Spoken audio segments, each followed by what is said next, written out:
Hello, good morning po sa mga nanonood dyan, sa mga viewers ko, sa mga old viewers ko po, sa mga tao sa mga Middle East, mga kaibigan ko. Kumusta po kayo? Magandang buhay po.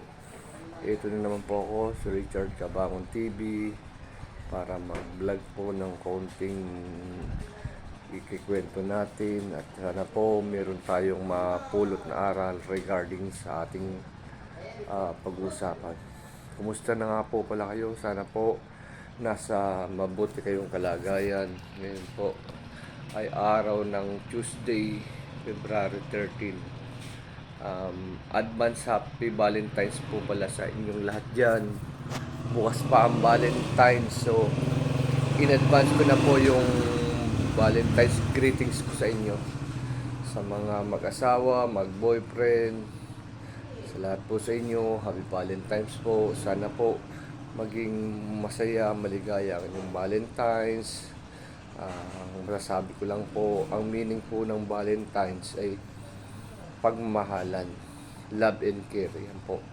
Hindi lang po Valentine's kailangan nating i-celebrate yung kaarawan na yun, Valentine's. Kasi dapat po araw-araw nating gawin na Valentine's. It means na pag Valentine's po, kailangan panatilihin natin yung pagmamahalan sa isa't isa, pagbibigayan, trust sa isa't isa. Kasi sa totoo lang po, ito lang po yung opinion ko ha. Ito yung opinion ko. Sa isang relasyon, kailangan po meron tayong unang-una, trust, love, care. Kasi pag nandyan po yung tatlong pondasyon na yan, love, trust, care, sigurado po, hindi ma-perfect yung relationship nyo, at least magmo-move po. Nandyan yun. Yung tatlo na yan, love, trust, care. Yan po, yan po ang pinakamagandang, yung tandaan natin sa isang relationship na kailangan meron tayong trust sa isa't isa, meron tayong love, meron tayong care. Kasi yung tatlo na yan, importante. Pag halimbawa, love mo yung isang tao o partner mo o whatever, kailangan meron ka ring trust sa kanya. Kapag may trust ka sa kanya, meron ka ring care. Yan po ang tatlo. Tandaan natin. Na para sa akin, na ewan ko po sa inyo, kung naintindihan niyo yun, na yan po ang pinakamaganda sa isang relasyon. Totoo. Hindi mawawala yan. Sabihin niyo po kung tama ako, correct me if I'm wrong, kung yung tatlo na yun, tama rin sa inyo.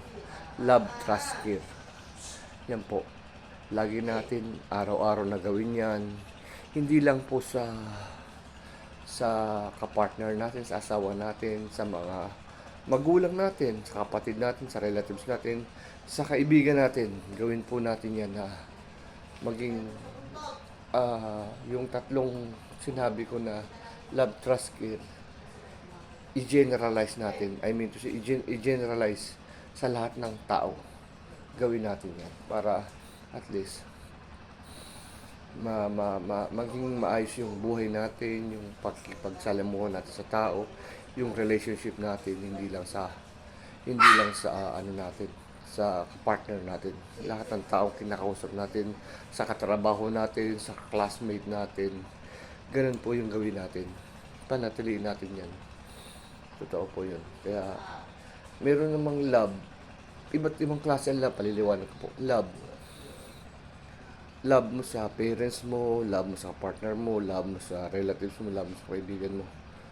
Yan po ang At trust po, kailangan importante din yung trust. Yan po ang pinakamainting trust. Kasi pag may trust kasi ang tao, na halimbawa may trust ka, hindi ka na mag-iisip ng masama sa kapwa mo o whatever, na magdududa ka sa kapartner mo. May trust ako dyan. Mapapagkatiwalaan ko yan. May trust ako dito sa kasama ko sa bahay. Dahil yan po ang pinakamahalaga rin na pananaw natin sa buhay para mabuhay yung ating pag-iisip, na hindi natin pag-iisipan ng masama yung kapwa natin. Yung pangatlo po, yung care. Yung care po, kailangan lagi ka nag-care. care mo yung kaibigan mo, tatay at nanay mo, magulang mo, relatives mo, partner mo, lagi may kikare. Kumain ka na ba? Ganon. Yun. Meron pa po ako idadagdag. Ito po yung huli, nakalimutan ko. Kailangan din po tayo may discipline. Discipline, kailangan din po yan sa isang ano. Disiplina sa sarili. Kailangan po yan. So, yun po ang pinakamagandang halimbawa ng pagsasamahan na nabanggit ko lang po yun lang kasi Valentine's, love. Kasi pag sinabi natin Valentine's, love talaga. Hindi lang love. Love, care. Ano pa ba isa? Nakalimutan ko na. Yung isa nakalimutan. Love, care. Yun na yun. Kalimutan ko na siya. Makakalimutin ako eh. Pasensya na. Pero yun lang po masasabi ko. Kaya, ay, trust pala. Yun, sorry. Naalala ko, gumana pa yung 1 GB na titira sa utak ko. Joke lang. So, yun po. Pasensya na. Kasi, yan po yung aking pananaw sa buhay na dating hindi, ibig sabihin, hindi ho perfecto yung sa aking buhay na nagagawa ko lang yung love, pero wala akong care tsaka trust. Minsan naman, meron ako, may care naman ako, may trust ako, wala naman love.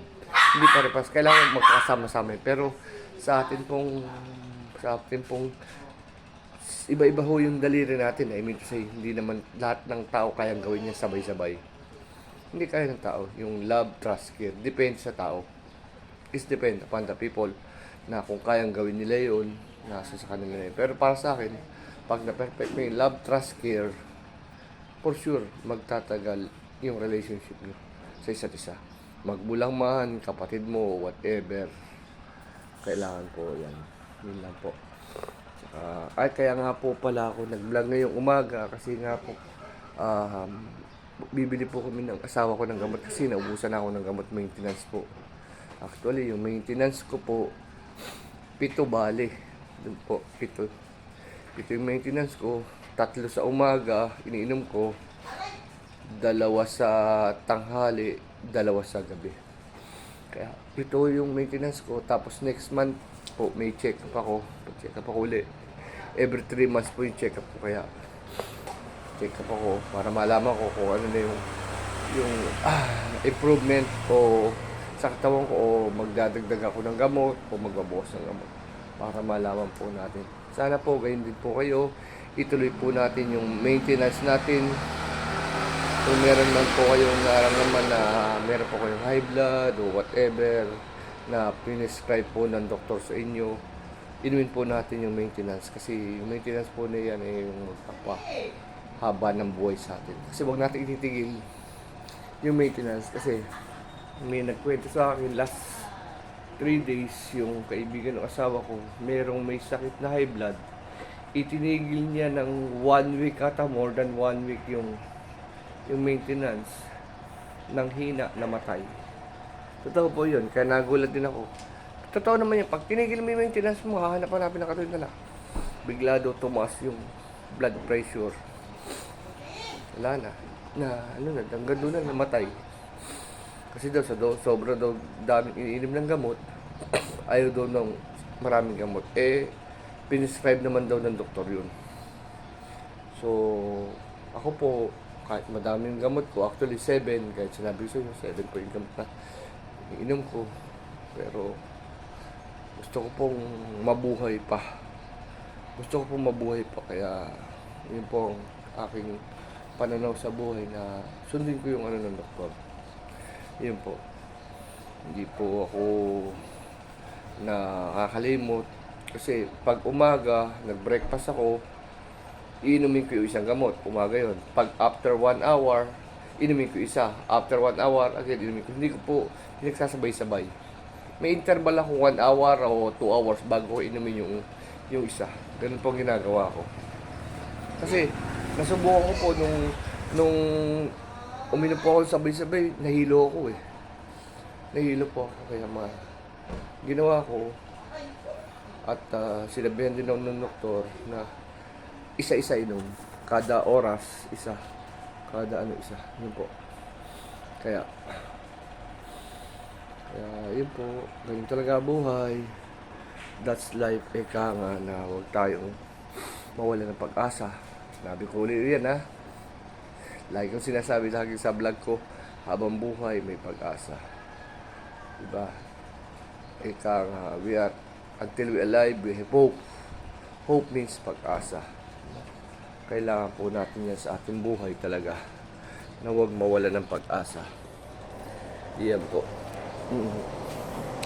Kaya po yun, binaba ko muna yung mobile ko kasi namamalid tong kanang bahagi ng katawan ko, hindi ko mahawakan. Kaya yun po. Yun po ang buhay. Ngayon medyo mainit na, mag-aalas 9:30 na po ng umaga dito sa Pinas. Yun po.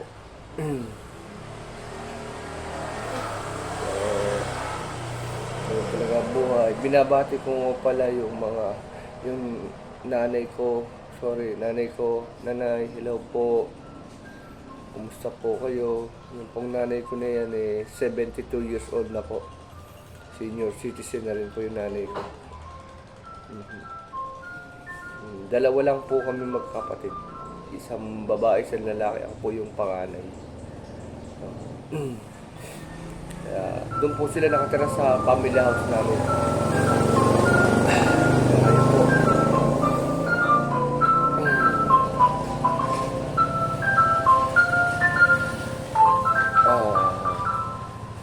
Sana po ay yung mga binablog ko ay may natutunan po tayo sa mga araw-araw nating ginagawa sa buhay, mga ating mga problema. Ika nga, huwag nating isipin, chill lang tayo. Diba? Wala namang problemang walang solusyon. Gaya palagi po ng sinasabi ko, tutulungan po tayo ni Lord kung tutulungan natin sa sarili natin. Huwag po tayong maging negative. Ika nga think positive po tayo. Mga mamsir na talagang andyan po talaga yung problema na kasama na sa life natin yung problema na yan na wala rin makakatulong sa atin kung di sarili din natin. Ito po yun, tayo rin ang makakatulong sa sarili natin. Kaya siguro po kung meron kayong kaklose na kamag-anak, relatives na pagkatiwalaan, humingi tayo ng advice kung ano ibibigay na advice nila sa inyo, kung makakatulong ba o whatever, pakinggan natin. Sa tandaan lang po natin, pag tama, gawin natin. Pag mali, huwag natin ituloy. Kasi alam na nating mali, hindi na talaga tama yun. Kasi, bakit po? Alam nating mali, bakit pa natin gagawin? Pag mali, alam na natin, meron po yung consequence o kaparusahan na mayroong tinatawag natin na halimbawa po gumawa ako ng di tama sa kapwa ko o whatever. Kung sino pong nakikinig dito, kung naniniwala po kayo sa word na karma, may good karma and bad karma. Gumawa ako ng masama sa kapwa ko, bukas, susunod na linggo, susunod na buwan, next month, may balik po yun na bad karma. Meron naman pong isa, pag gumawa ka ng mabuti sa kapwa mo, may babalik din sa atin either bukas, susunod na linggo, or any day na hindi natin alam na ang paggawa po ng tama, may good karma, may blessing na darating sa atin si Lord. Tandaan po natin yan kapag gumawa tayo ng mabuti sa ating kapwa, whatever na gawin natin mabuti, blessing will come for us. Indefinite day, indefinite week, time, hindi natin alam. Pero tandaan po natin, the more na gumawa tayo ng mabuti, kung gumawa tayo ng 2, 3, 4, triple ang bibigay sa atin ni Lord. Tandaan natin yan na blessing. Pero, pag gumawa tayo ng masama, tandaan natin, to lang po to, may kapalit po yan na bad karma. Hindi natin alam kung ano mangyayari. Hindi po ako nananakot o whatever. Ito lang po yung sinasabi. Kung naniniwala po kayo sa akin, hindi ko po sinasabi huwag kayong maniwala o whatever. Ito lang po yung pananaw ko sa buhay na talagang nagkaroon din ako ng ganyan. Nagkaroon ako ng good karma, bad karma. Siguro kung sino nakapanood itong video ko, maiisip nyo na meron palang ganun. Pero alam niyo yan, na meron talagang ganyang mga pananaw sa buhay. Ewan ko po kung ano yung pananaw nyo, pero yan po yung pananaw ko. Ito po, dahil ika nga yung mga natutunan mo dati, ika nga experience is the best teacher. Na-experience mo, alam mo na yung lesson na nangyari sa buhay mo. Di ba po ba? Maliman po o mabuti yung na-experience mo, maalala mo palagi yun. Hanggang sa tumanda tayo na na-experience ko yung ganitong bagay, mas maisip natin sana po maisip natin yung mga bad experience. Dahil pag inisip natin yung bad experience, hindi ko na gagawin uli. Siyempre, alangan namang gawin mo uli yung bad experience. Hindi mo na. Ang isipin natin, yung good experience, na mabuting na experience natin, na ulitin natin sa susunod. Yun po. Yung good experience po. Yun po ang gawin natin.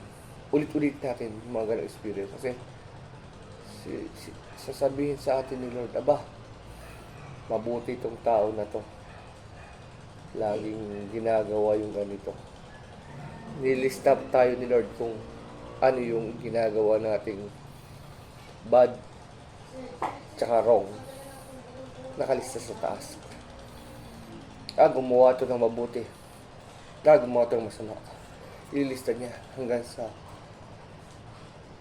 kung kailan tayo papanaw o whatever, doon na siguro sasabihin, ito yung nagawa mong mabuti sa lupa. Ito yung nagawa mong masama sa kapwa. Doon na tayo dyan, Jens.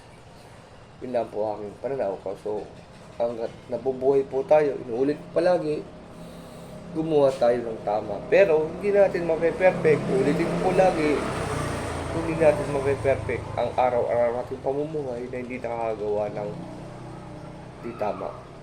Suppose talagang magkakaroon tayo ng yung di na mape-perfect. Totoo.